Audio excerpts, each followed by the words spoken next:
Hello दोस्तों, नमस्कार। आज की इस क्लास में मैं आपको बताने वाला हूं त्रिविमीय निबिड़ संकुलन के बारे में। इससे पहले हमारा द्विविमीय निबिड़ संकुलन का क्लास हो चुका है। आज की इस क्लास में आपको त्रिविमीय निबिड़ संकुलन के बारे में पढ़ाने वाला हूं। तो देखिए, शुरू करते हैं। सबसे पहले त्रिविमीय निबिड़ संकुलन को पढ़ाने से पहले मैं आपको कुछ रिक्ति के बारे में बताना चाहता हूं कि रिक्ति क्या होता है। ठीक है, तो देखिए, सबसे पहली बात की छोटा सा एक बात है जिसमें आपको समझना पड़ेगा रिक्ति के बारे में।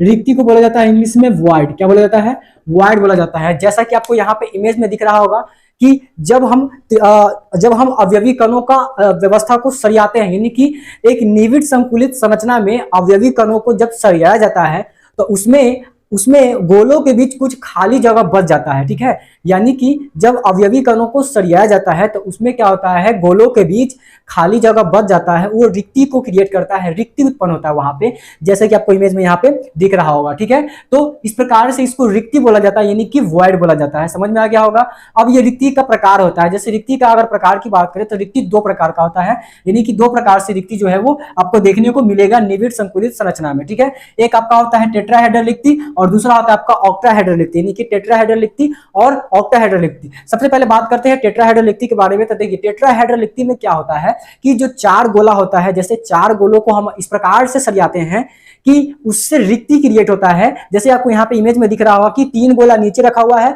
और उसके ऊपर एक गोला रखा हुआ है और बीच में खाली जगह बच जाता है, उसी को रिक्ति बोला जाता है। और जब चार गोलों के द्वारा जब रिक्ति उत्पन्न होता है तो उसको बोला जाता है टेट्राहेड्रल रिक्ति। ठीक है, तो उम्मीद आपको टेट्राहेड्रल रिक्ति जो है वो समझ में आ गया होगा। आगे बात करते हैं ऑक्टाहेड्रल रिक्ति के बारे में। तो ऑक्टाहेड्रल रिक्ति जो होता है वो 6 गोलों के द्वारा उत्पन्न होता है, यानी कि 6 गोलों के द्वारा जब रिक्ति उत्पन्न होता है तो उससे ऑक्टाहेड्रल रिक्ति के नाम से जाना जाता है, ऑक्टाहेड्रल रिक्ति कहा जाता है। जैसे हम क्या करते हैं, तीन गोलों को इस प्रकार से सरिया देते हैं और तीन गोलों को इस प्रकार से सरियाते हैं कि उसके जस्ट अपोजिट साइड में, यानी कि डायरेक्शन थोड़ा सा हम उल्टा कर देंगे।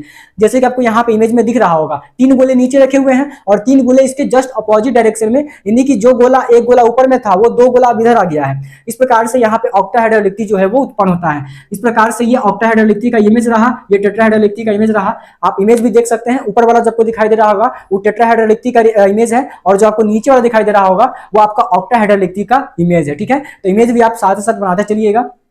अब हम शुरू करते हैं त्रिविमीय निबिड़ संकुलन को। तो अब हम त्रिविमीय निबिड़ संकुलन को शुरू कर सकते हैं, क्योंकि इसके बाद जो है वो आपको त्रिविमीय निबिड़ संकुलन में कोई दिक्कत नहीं आएगी। तो चलिए समझते हैं त्रिविमीय निबिड़ संकुलन के बारे में। अब आप त्रिविमीय निबिड़ संकुलन को अब आप आसानी से समझ सकते हैं। तो देखिए, सबसे पहली बात कि त्रिविमीय निबिड़ संकुलन में कैसा इमेज होता है। तो देखिए, त्रिविमीय निबिड़ संकुलन में अवयवी कणों को इस प्रकार से व्यवस्थित किया जाता है कि वो त्रिविमा जैसा दिखता है, यानी कि त्रिविमा मतलब 3D, और 3D का मतलब सिंपल होता है एक्स अक्ष, वाई अक्ष और उसके साथ साथ जेड अक्ष भी रहना चाहिए।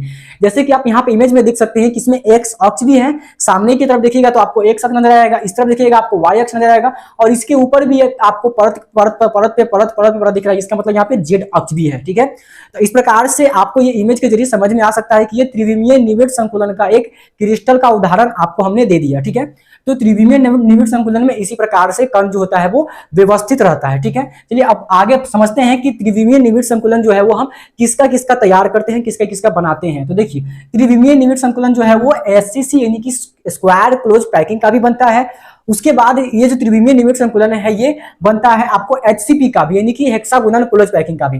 तो देखिए, एससीसी का जो बनता है यानी कि स्क्वायर क्लोज पैकिंग का, जब हम त्रिविमीय व्यवस्था बनाते हैं तो वो कैसा बनता है, और जब त्रिविमीय व्यवस्था जो है वो षटकोणीय निबिड़ संकुलन का यानी कि एचसीपी का बनाते हैं तो कैसा बनता है, एक एक करके हम समझते हैं। जब हम त्रिविमीय व्यवस्था जो है वो स्क्वायर क्लोज पैकिंग यानी कि वर्गाकार निबिड़ संकुलन का जब हम त्रिविमीय व्यवस्था बनाते हैं तो वो आपको कुछ ऐसा दिखता होगा, यानी कि स्क्वायर उसमें नजर आ रहा होगा कि अवयवी कणों को इस प्रकार से सरियाया गया है कि एक परत के ऊपर दूसरा परत, उसके ऊपर तीसरा परत, उसके ऊपर चौथा परत, यानी कि परत पे परत सरियाया गया है। और ऐसे सरियाया गया है कि आप जब इसको एक सेंटर से जब ज्वाइन कीजिएगा आपको एक स्क्वायर नजर आ रहा होगा, तो स्क्वायर बनता है, तो स्क्वायर बनता है इसीलिए इसको वर्गाकार निबिड़ संकुलन बोला जाता है। और व्यवस्था है त्रिविमीय, यानी कि त्रिविमीय व्यवस्था है ये वर्गाकार निबिड़ संकुलन का। समझ में आ गया होगा। अब देख सकते हैं इसमें जो यूनिट सेल होता है, यूनिट सेल जो होता है यानी कि यूनिट सेल किस प्रकार का होता है, तो एससीसी टाइप का होता है, यानी कि सिंपल क्यूबिक सेल होता है। इसमें यूनिट सेल कैसा होता है, एससीसी होता है। अब आगे समझते हैं HCP का त्रिविमीय व्यवस्था। तो त्रिविमीय व्यवस्था जो है HCP का आपको दो टाइप के देखने को मिलेगा। एक मिलेगा आपको ऑक्टाहेड्रल कवरिंग ऑक्टाहेड्रल, यानी कि ऑक्टाहेड्रल को कवर करेगा। कैसे? तो आप देख सकते हैं ये HCP की संरचना है। ये किसकी संरचना है? HCP की, यानी कि हेक्सागोनल क्लोज पैकिंग की। अब हेक्सागोनल क्लोज पैकिंग में हम क्या करते हैं, आवेदी कणों को इस प्रकार से सरियाते हैं कि इसमें कवर करता है ऑक्टाहेड्रल वॉइड को। तो आपको पता होगा 4 गोलों के द्वारा जो रिक्ति उत्पन्न होता है वो ऑक्टाहेड्रल होता है। तो आपको 3 गोला नीचे नजर आ रहा है, इसके ऊपर हमने क्या किया, एक गोला को ऐसे सरिया दिया। तो यहां से जो क्या होता है, रिक्ति क्रिएट होता है, उसको ऑक्टाहेड्रल वॉइड के नाम से जाना जाता है। ठीक है, आपको यहाँ पे इमेज में दिखाई दे रहा होगा। ठीक है, तो इस प्रकार से ये ऑक्टाहेड्रल वॉइड हो गया। अब पहले यही चीज यहाँ पे है, अब कवरिंग ऑक्टाहेड्रल वॉइड खत्म हो गया। आपको इमेज में दिखाई दे दिया होगा, समझ गए होंगे ऑक्टाहेड्रल वॉइड को कैसे कवर होता है। तो अगर इसमें हम अगर पैटर्न की बात करें, तो अगर पहले वाले परत को अगर हम ए बोलते हैं, यहाँ पे परत का केस चलता है क्योंकि यहाँ पे परत होता है, त्रिविमा में परत का केस होता है। तो पहले परत को अगर हम ए बोलते हैं तो दूसरा परत जो है उससे डिफरेंट है, इसलिए उसका नाम क्या करना पड़ेगा, बी। तो परत नंबर इसमें दूसरा क्या है, बी होता है। ठीक है, तो यहाँ पे पैटर्न जो होता है, यहाँ पे जो पैटर्न होता है वो आपका ए बी पैटर्न चलता है। कैसा चलता है? ए बी पैटर्न चलता है। अब आगे बात करते हैं आपका त्रिविमीय व्यवस्था, लेकिन कवरिंग ऑक्टाहेड्रल वॉइड, यानी कि यहाँ पे ऑक्टाहेड्रल वॉइड को कवर करेगा। कैसे करेगा? तो आप यही इमेज को फिर से बनाना है, यानी कि जो आपका ऑक्टाहेड्रल वॉइड जो है और टेट्राहेड्रल वॉइड को जो कवर कर रहा था, ये सॉरी टेट्राहेड्रल वॉइड का है, ये टेट्राहेड्रल वॉइड का है ये। ठीक है, टेट्राहेड्रल, यहाँ पे ऑक्टाहेड्रल लिखा गया था लेकिन ये हमने समझाया है टेट्राहेड्रल वॉइड के बारे में। ठीक है, यह वाला आपको ऑक्टाहेड्रल वॉइड के बारे में है जिसमें यही इमेज पहले बनाया गया है। सेम केस रहेगा, परिवर्तन आएगा आपका तीसरा परत में, यानी कि पहला परत हमने पहले से बना रखा है जिसका नाम ए है, दूसरा परत हमने ब्लू से बना रखा है जिसका नाम बी है, दूसरा परत है वो बी है। ठीक है, यानी कि यही केस है, परत नंबर ए वही है जो कि आपका टेट्राहेड्रल में था और परत नंबर बी वही है जो आपका टेट्राहेड्रल में था। लेकिन अब बदलाव कहाँ आएगा? बदलाव यहाँ पे आएगा कि अब यहाँ पे जो नया जब परत बनाएंगे उसको इस प्रकार से रखेंगे कि वो आपका अलग डिफरेंट बनेगा, ऑक्टाहेड्रल वॉइड को कवर करेगा। जैसे अगर आप यहाँ पे देख सकते हैं कि जो यहाँ पे अगर हम व्यवस्थित करते हैं, यहाँ पे अगर आप रखिएगा तो ऑक्टाहेड्रल वॉइड को कवर करेगा। आपको यहाँ पे खिचमिच हो गया होगा, आपको समझ में नहीं आएगा, इसलिए आप यहाँ पे इमेज में देख सकते हैं कि ऑक्टाहेड्रल वॉइड को किस प्रकार से कवर किया गया है। ठीक है, तो इस प्रकार से हमने टेट्राहेड्रल ऑक्टाहेड्रल के बारे में बता दिया और त्रिविमीय व्यवस्था जो है वो भी खत्म हो गया। ठीक है, ये क्लास जो है आपको शाम को 6:30 बजे मिल जाएगा। आपको 6:30 बजे क्लास में जरूर अटेंड करना है। डेली क्लास 6:30 बजे ही शुरू होता है। आपको जैसे ही नोटिफिकेशन जाए नोटिफिकेशन को ऑन रखना है। हर एक क्लास का अपडेट मैं आपको देते रहूंगा। बाकी आपको कोई भी दिक्कत होता है तो आप हमारे नीचे टेलीग्राम ग्रुप से या हमारे ग्रुप से ज्वाइन हो सकते हैं।